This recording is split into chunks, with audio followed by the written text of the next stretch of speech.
Hi hello welcome to Maguta media. Pawan Kalyan గారి గురించి చాలా సందర్భాల్లో మనం మాట్లాడుకుంటాం. ఆయన గొప్ప గొప్ప ప్రసంగాలు చేస్తారు. అంటే ప్రజలను ఉద్దేశించి ప్రజలను ఉత్తేజపరుస్తూ ప్రజల్ని ఆలోచింపజేసేలాగా యువతని మంచి మార్గం వైపు ధర్మం వైపు నిలబడేలా ప్రసంగాలు చాలా చాలా చాలా చాలా చేసుకుంటూ వచ్చారు. బట్ మొన్న ఆంధ్ర యూనివర్సిటీలో చేసినటువంటి ప్రసంగం మాత్రం నిజంగా అల్టిమేట్ అని చెప్పాలి. ఎందుకు అంటున్నానంటే దాంట్లో ఆయన ఇప్పటి వరకు చేసినటువంటి ఆయన రాజకీయం గురించి కావచ్చు, సినిమా ఇండస్ట్రీ గురించి కావచ్చు, అన్నిటి గురించి ఆయన మాట్లాడుతూ చాలా అద్భుతమైనటువంటి ప్రసంగాన్ని ఇచ్చారు. అక్కడ ఉండేటువంటి యువతను ఉద్దేశించి నేను ఇలా కాలేజీలు యూనివర్సిటీలు అంటే పెద్దగా గొప్పగా చదువుకున్నటువంటి చదువుల వాళ్ళ ఉన్నటువంటి వ్యక్తుల మధ్య నేను రావాలంటే నేను భయపడతాను, ఎందుకంటే నాకు అర్హత ఉందా లేదా అని ఆయన తగ్గించుకుంటూనే చాలా గొప్ప ప్రసంగాన్ని ఇచ్చారు. నాకైతే ఒకటే అనిపించింది, అర్హత ఉందా అని అంటే ఈ దేశంలో నాకు తెలిసి ఆ వివేకానందుడి తర్వాత అంత గొప్ప అర్హత సాధించినటువంటి వ్యక్తి ఎవరైనా ఉన్నారంటే అది 100కి 100% పవన్ కళ్యాణ్ గారు మాత్రమే. ఈ దేశంలో చెప్తున్నాను కదా, యువతలో ఇంత చైతన్యం మార్పు తీసుకొచ్చి ఆలోచన వాళ్ళకి ప్రేరేపించేటువంటి ఆ మాటలు ఇచ్చేటువంటి స్ఫూర్తి ఉంది చూసారా, అది అప్పుడు ఆ వివేకానందుడు చేశాడు, ఇప్పుడు ఈ పవన్ కళ్యాణ్ గారు అనేటువంటి వ్యక్తి చేస్తున్నాడు, ఎటువంటి సందేహం లేదు. అయితే అంత గొప్పగా ఏం చేశాడు, ఆయన ఏం చేశాడు, అప్పుడో పార్టీ అన్నాడు, ఇప్పుడో తర్వాత ఇంకో పార్టీ అన్నాడు, వాళ్ళ కాళ్ళు పట్టుకున్నారు వీళ్ళ కాళ్ళు పట్టుకున్నారు, సింగిల్గా రాకుండానే ఏదో సింగిల్గా వచ్చుంటే బాగుండేది అని కొంతమంది, సింగిల్గా రాలేనోడు ఆయనే రాజకీయం అంటారు, ఏదో ఒక పార్టీ సపోర్ట్ లేకపోతే రాజకీయమే చేయలేనాడు అని కొంతమంది అంటారు. ఇక్కడ ఆయన దీని గురించి కూడా చాలా క్లారిటీగా మాట్లాడారు. అక్కడ ఉన్న వాళ్ళకి అర్థమైందో లేదో తెలియదు, కానీ ఆయన అంటే ఆయన యొక్క జర్నీ గురించి నాకు చాలా క్లారిటీగా అర్థమైంది. నార్మల్గా మార్షల్ ఆర్ట్స్కి సంబంధించి ఒక ఆలోచన ఉంటుందట. ఏంటి అంటే మార్షల్ ఆర్ట్స్ని పూర్తిగా అవలంబించటం అంటే బ్లాక్ బెల్ట్ తీసుకోవడం అంటే కొట్టేయడం, ఇది చేసేయడం, అది చేసేయడం మాత్రమే కాదు, అంటే సెల్ఫ్ డిఫెన్స్ మాత్రమే కాదు. చాలా క్లియర్గా మార్షల్ ఆర్ట్స్ అంటే అప్పటికప్పుడు ఉండేటువంటి పరిస్థితుల్ని, వచ్చినటువంటి ఏదైనా ఇబ్బందుల్ని విపత్తుల్ని మనం తట్టుకొని నిలబడటం, సిచ్యువేషన్స్ని తగ్గట్టుగా అంచనా వేస్తూ మనం వాటితో పాటు అనుగుణంగా వెళ్ళటం అనేది మార్షల్ ఆర్ట్స్ నేర్పించేటువంటి విధానం. దాన్ని పవన్ కళ్యాణ్ గారు ప్రత్యేకంగా మనం ఇప్పుడేం కాదు ఇప్పటి నుంచో తెలుసు ఆయనకి, దాంట్లో ఎంత సాధన చేశారో రీసెంట్గా వచ్చినటువంటి ఆయనకి అవార్డు కూడా మనం చూడొచ్చు మార్షల్ ఆర్ట్స్కి సంబంధించి. అంత గొప్పగా పవన్ కళ్యాణ్ గారు దాన్ని మైండ్లో పెట్టుకున్నారు. కాబట్టి అంటే మనకి కరాటే వచ్చు కదా, ఎరక్కొట్టేయచ్చు, ఎవడైతే వస్తాడో ఆడొచ్చి ఎవడన్నా సీరియస్గా చూసాడనుకో కొట్టేయటం అని కాదు, వచ్చి వాడికి మనకి శత్రుత్వం లేదు, వచ్చి ఆడు సీరియస్గా చూసాడనుకో మనం నవ్వితే అక్కడతో క్లోజ్ అయిపోద్ది.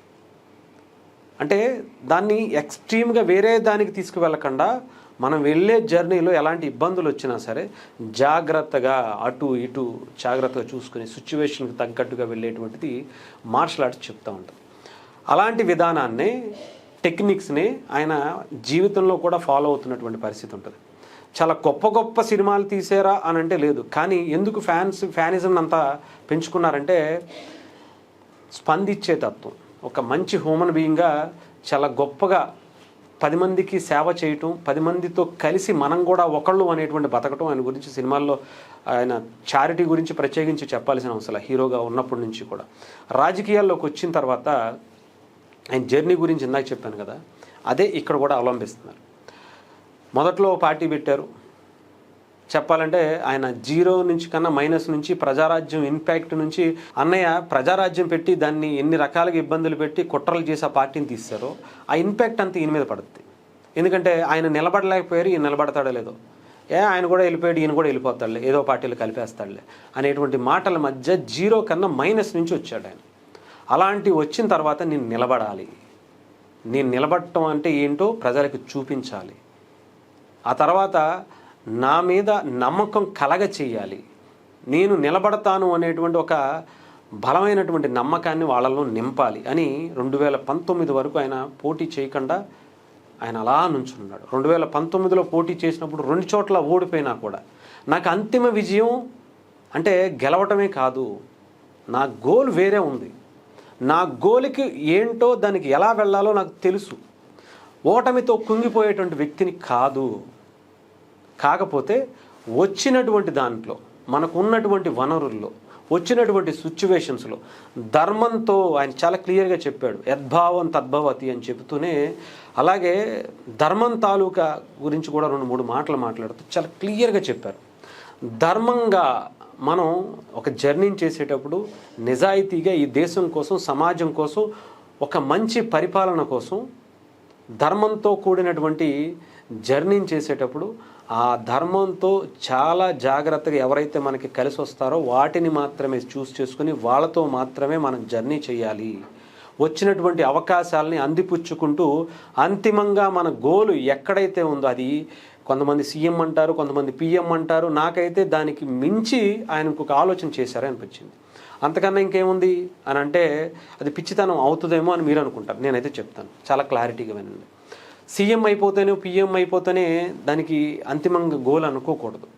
పవన్ కళ్యాణ్ గారి ఆలోచన ఏంటంటే బిహైండ్ అధికారం మాత్రమే కాదు, సమాజంలో చైతన్యం తీసుకురావటం. ఇలా ఆలోచించి సమాజం కోసం బ్రతకడం కోసం, సమాజంలో చైతన్యం తీసుకొచ్చేటువంటి వ్యక్తుల్ని, సమూహాన్ని తయారు చేయటం పవన్ కళ్యాణ్ గారు ధ్యేయంగా పెట్టుకున్నారు. మీరు నిజంగా వింటే కనుక అక్కడ ఇచ్చినటువంటి స్పీచ్లో పిల్లలతో మాట్లాడుతూ రాజకీయాల పట్ల అవగాహన పెంచుకోండి, రాజకీయాల్లోకి రావాలి, మాట్లాడాలి. అలాగే మీకు అంటే రాజకీయం డైరెక్ట్గా వచ్చి చేయకపోయినా కూడా ప్రశ్నించే తత్వం, ఎవరు పని చేస్తున్నారో లేదో అని చూసుకునేటువంటి ఆలోచన మీరు చెయ్యాలి. డెఫినెట్గా రాజకీయాలు అనేది ప్రతి ఒక్కరికి అవసరం, అవకాశం అనేది చాలా క్లియర్గా చెప్తూనే, అవసరమైతే రేపొద్దున నేను కూడా పని చేయట్లేదు, ఈయన మనకి అవసరం లేదు అనుకున్నప్పుడు తీసి పక్కన పడేయండి అని చెప్పినటువంటి ఒక్క నాయకుడు ఉన్నాడా చెప్పండి? పని చేయకపోతే తీసేయండి అని చెప్పినటువంటి ఉన్నాడా? నేను ఇది చేశాను, అది చేశాను అని చెప్పుకున్న వాళ్ళే తప్ప, నేను ఇది చేసేస్తాను, అది చేస్తానని చెప్పుకున్న వాళ్ళే తప్ప, ఇలా నేను కూడా రేపొద్దున తప్పు చేస్తే నన్ను కూడా పనిష్ చేయండి అనేటువంటి నాయకుడు ఎవరైనా ఉన్నారంటే పవన్ కళ్యాణ్ గారు. అందుకే చెప్తున్నా, ఇక్కడ సీఎం అయితేనే అయిపోద్దా అంటే, పిఎం అయితేనే అయిపోద్దా అంటే, ఇలాంటి వ్యక్తులు అంటే పవన్ కళ్యాణ్ గారు లాంటి భావజాలంతో కూడినటువంటి సమూహాన్ని, వ్యక్తులని 2 తెలుగు రాష్ట్రాల్లోనే కాదు భారతదేశ వ్యాప్తంగా తయారు చేస్తే సీఎంలు ఎవరైనా, పిఎంలు ఎవరైనా, ఇంకొకటి ఎవరైనా సరే సమాజం చాలా గొప్పగా ఉంటుంది. అది పవన్ కళ్యాణ్ గారు చెప్పారు. దానికి తగ్గట్టుగా కొంతమంది మాట్లాడతారు, ఆ పార్టీతో ఉన్నావు, ఈ పార్టీతో ఉన్నావు అంటే, ఒకసారి లెఫ్ట్ భాగం అంటో, ఒకసారి రైట్ భాగం అంటో, ఇంకోసారి చెగువేరా అంటో, ఇంకోసారి ఏమో సనాతన ధర్మం అంటో. ఏంటయ్యా అంటే ఇక్కడ అల్టిమేట్గా కావాల్సింది ప్రజలకి మంచి.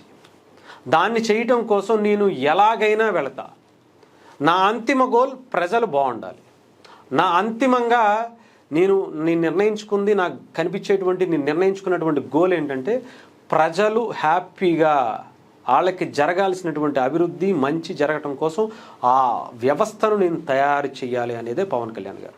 దాంట్లో పిఎమ్మ, సీఎమ్మ, ఇంకొకట అనేవి వెళ్ళే దారిలో వస్తాయి. రాకపోయినా సరే ఆ వ్యవస్థను క్రియేట్ చేయటం అనేది ఆయన ముఖ్య ఉద్దేశంగా మనం చూడాలి. అంతేకాని ఇక్కడ పవన్ కళ్యాణ్ గారు ఆయనకి రాజకీయం తెలియదు, ఆయన కాసేపు టీడీపీతో ఉంటారు, కాసేపు ఇదో ఉంటారు. ఇంకొకటిగా చెప్పాలంటే పవన్ కళ్యాణ్ గారికి రాజకీయం తెలియదబ్బా. పవన్ కళ్యాణ్ గారిని అందరూ వాడుకుని వదిలిదొబ్బుతారు. ఆయన మీకేం తెలుసు, చంద్రబాబు నాయుడు గారు వాడేసుకుంటాడు, మోదీ గారు వాడేసుకుంటారు, వాడుకుని వదిలేస్తారు రేపొద్దున్న అని అంటున్నారు చాలామంది.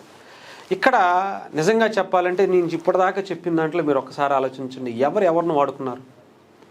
అంతిమంగా పవన్ కళ్యాణ్ అనే వ్యక్తి వీళ్ళందరినీ వాడుకుంటున్నారు.